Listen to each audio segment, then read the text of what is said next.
नमस्कार साथियों, आज लोकसभा में हमारे विपक्ष के नेता माननीय अधीर रंजन चौधरी साहब, सरदार प्रताप सिंह बाजवा जी, जिन्होंने कांग्रेस पार्टी की ओर से राज्यसभा में किसानों का ये संघर्ष शुरुआत की थी, सरदार कुलजीत सिंह नागरा जी जो पंजाब से विधायक हैं और अखिल भारतीय कांग्रेस कमेटी में प्रभारी हैं, और मेरे सहयोगी प्रणव झा, हम आपके बीच में उपस्थित हैं। संसद में संविधान का गला घोटा जा रहा है और खेत खलिहान में किसान की आजीविका का मोदी जी के राजतंत्र को बचाने के लिए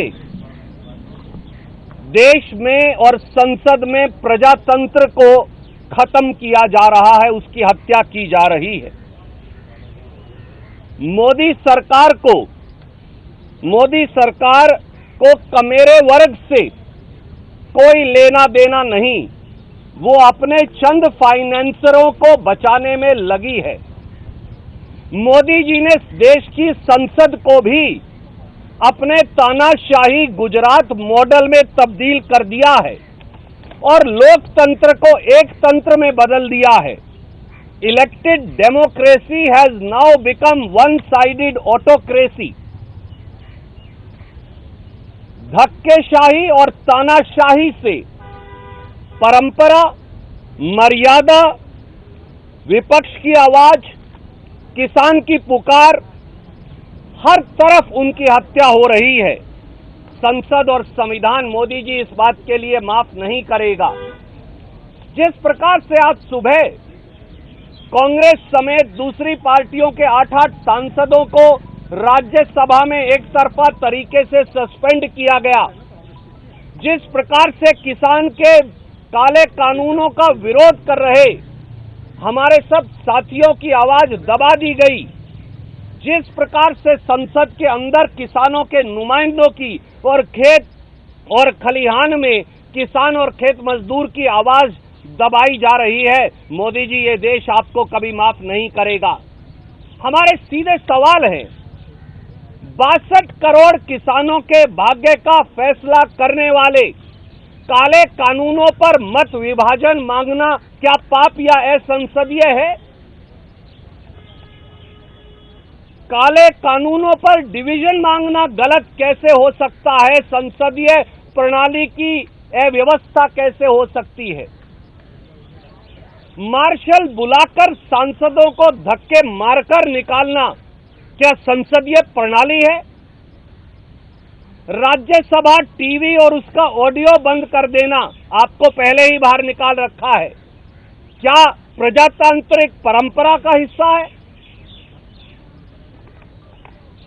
100 से अधिक सांसदों ने उपसभापति के खिलाफ प्रस्ताव दिया, उस प्रस्ताव को सिरे से खारिज कर देना, क्या ये प्रजातंत्र की परिपाटी की अनुपालना है?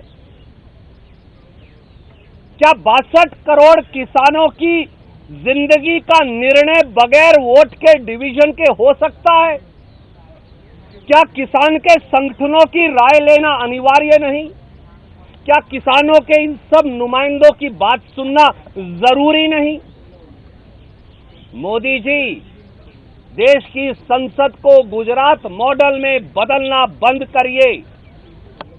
मोदी सरकार केवल कमेरों वर्ग की आवाज नहीं सुनती, वो केवल अपने फाइनेंसरों की चिंता करती है। ऐसी तानाशाही और धक्केशाही संसद के अंदर चलेगी नहीं। देश की संसद की परिकल्पना हमारे पूर्वजों ने इसलिए की थी कि इसके अंदर संसदीय परिपाटी, परंपरा, कानून, संविधान, उसका सम्मान होगा। आज उन सब की हत्या कर दी गई जब 8-8 सांसदों को सस्पेंड कर दिया गया और उपसभापति को अविश्वास प्रस्ताव को गैर कानूनी तरीके से खारिज किया। मोदी जी कितनी आवाजें और दबाएंगे? मैं अंत में कहूंगा, कितनी आवाजें और दबाएंगे? आप किसान की आवाज का गला घोट रहे हैं, आप खेत मजदूर की आजीविका छीन रहे हैं, बेरोजगार नौजवानों की बात आप सुनने से इनकार कर रहे हैं, छोटे छोटे दुकानदार की रोजी रोटी छीन रहे हैं, देश की संसद का गला घोट रहे हैं। एक ही बात कहेंगे हम आपको मोदी जी, अगर किसान और खेत मजदूर इस देश का बोना जानता है तो काटना भी जानता है। बोकर आपकी सरकार बनाई थी, काटकर आपकी सरकार का वो क्या हाल करेगा ये देखिएगा भविष्य में। नमस्कार, मैं हूं मानक गुप्ता। अगर आपको हमारा ये वीडियो पसंद आया हो तो इसे लाइक और शेयर जरूर करें और हां, हमें सब्सक्राइब और फॉलो करना ना भूलें ताकि आप देश और दुनिया की कोई खबर मिस ना करें। तो जुड़े रहिए हमारे साथ और देखते रहिए न्यूज़ 24।